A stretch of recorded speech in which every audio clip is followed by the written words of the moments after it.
Well, good morning YouTube, and welcome along to this episode of Silver Fox Travels.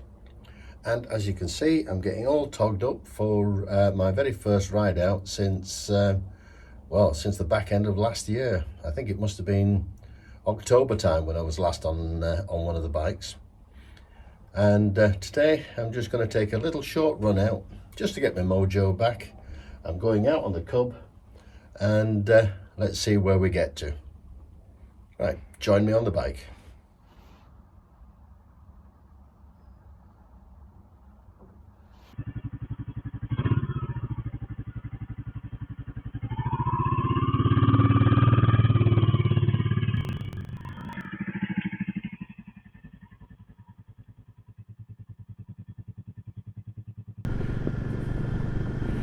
Right, and we're off. Finally, this is the first ride I've had since middle of October time, I think it was.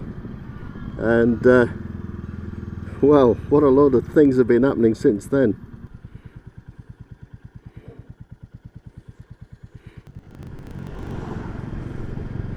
Well, first of all, there was the business with my eye, and the odd thing about that is, of course, that the diagnosis has never yet been confirmed. So at the moment, very much up in the air as to what actually the condition is or was, because for some time now my eyesight has been back to normal.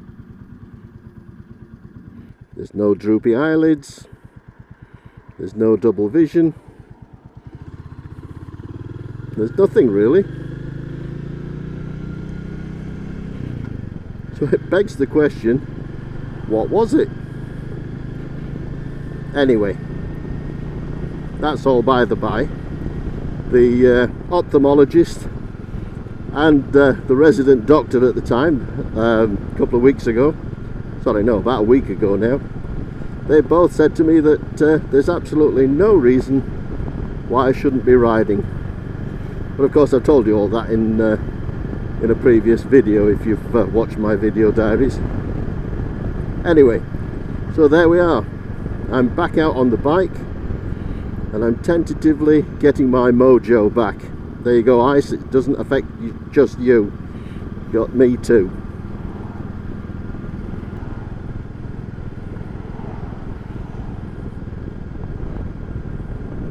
Yesterday I went over the bike and checked the tyres and checked tyre pressures and the condition of the tyres, etc. Oil and all that sort of thing. I was going to say water, but it doesn't have any except for a little bottle of water in the saddlebag. And I don't know if you can see it, but I've also got the little gold top bag on the tank just here. There it is. And yeah, I've got a few odds and ends in there already. So, you might ask, where are we going on this first ride out since way back when?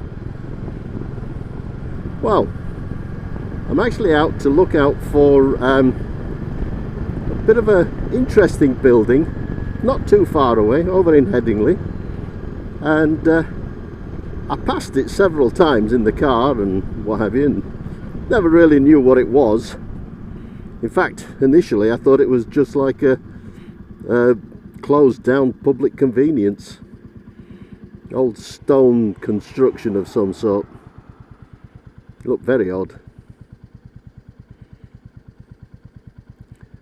So I'm going to go along and have a look, because I believe they've just spent quite a bit of money restoring this building to its former glory, and I'll tell you all about that when we get there.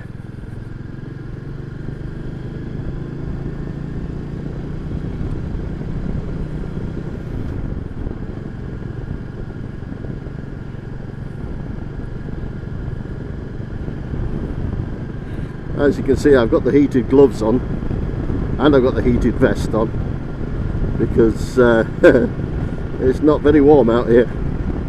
I think it's about 5 or 6 degrees there or thereabouts, so a little bit of extra warmth, always a good idea.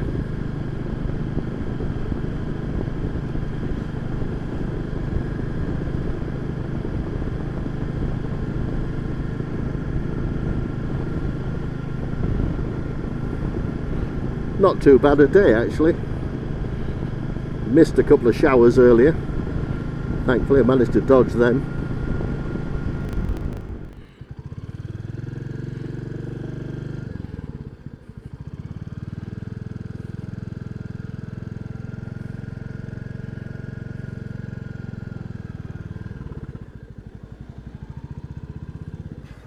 Fucking idiot.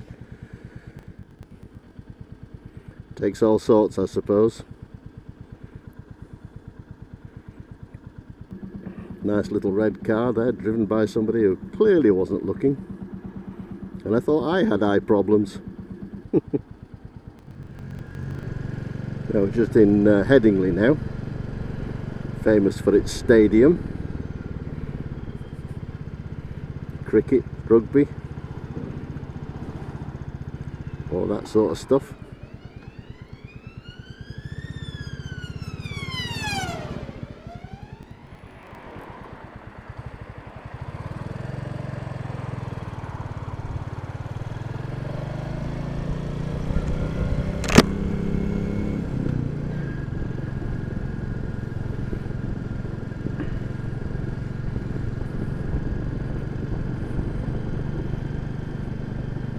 Of course, Headingley is now very much a student quarter because of you've got the Leeds University just not a million miles away from here. So I'm sure it gets quite lively around here at the weekends and whenever they get the opportunity.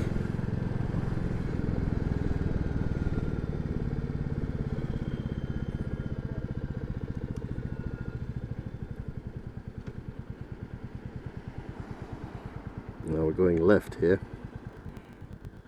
just over there in the distance. I don't know if you can see it, but that's Headingley Stadium.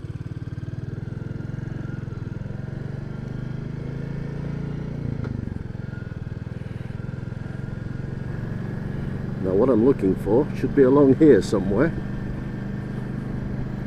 But we'll go nice and steady until we see it.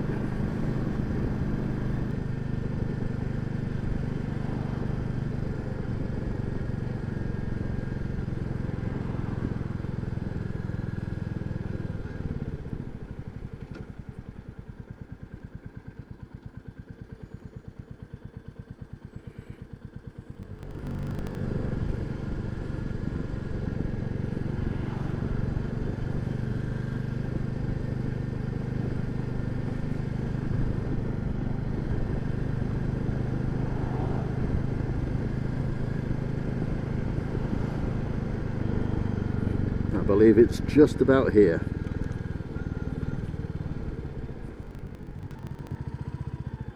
Right, let's just get parked up and we'll take a closer look at this. As I say, initially I thought it was just a public convenience. Right, let's have a look. Well, this is in fact the Headingley bear pit. Unfortunately, it's closed, so I can't really get in there to have a proper look around. But we'll get some photographs and I'll get some information online and maybe tell you a little bit more about it when I get home.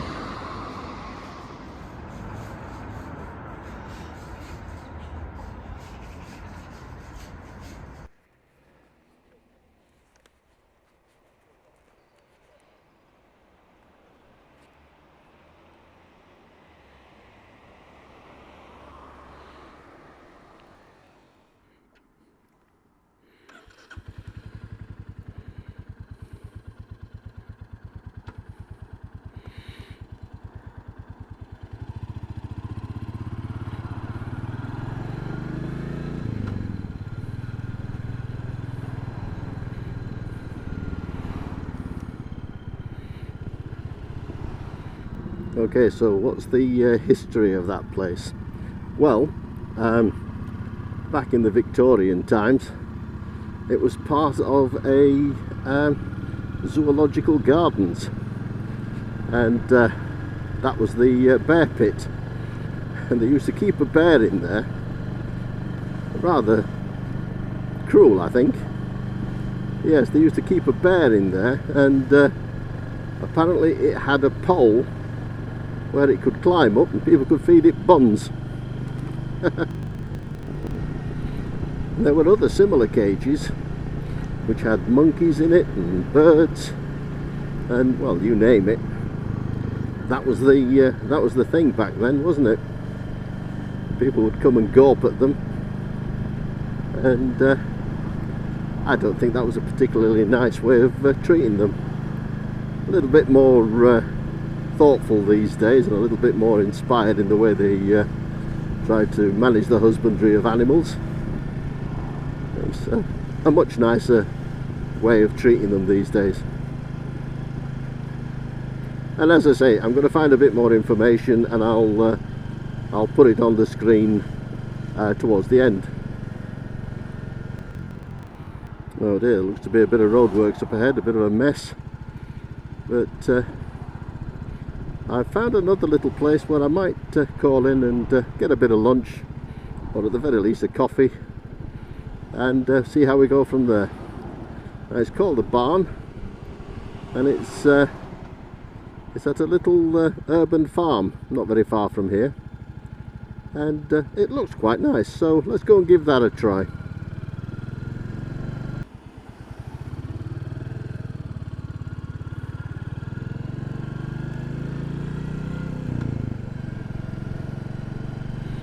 Right, well, this is Meanwood Road, and there's a little cricket pitch just here on the right, coming up to it shortly.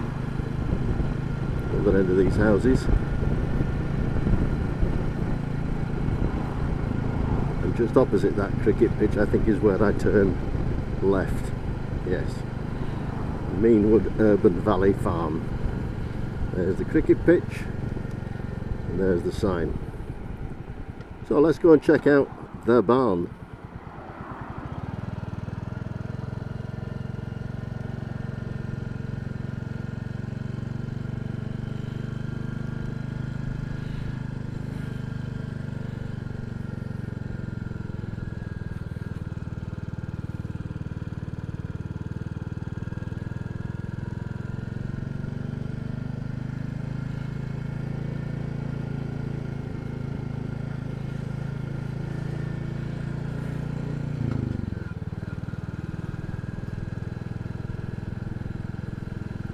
It is only February and I'm hoping it's open.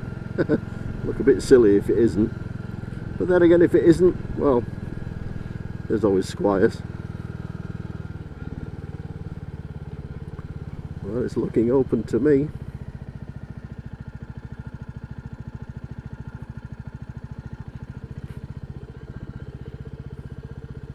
We got llamas.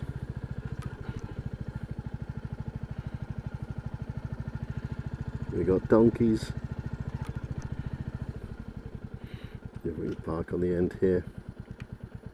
This'll do.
So the question is, have I found my mojo?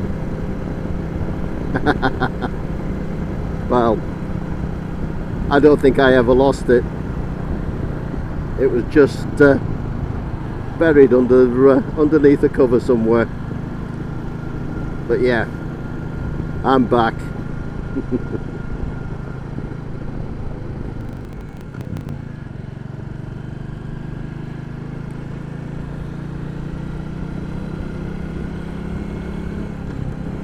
So anyway, as I'm making my way home now, I'll finish off by saying thank you very much for watching, and look after yourselves, look after the people around you, and until next time, bye for now.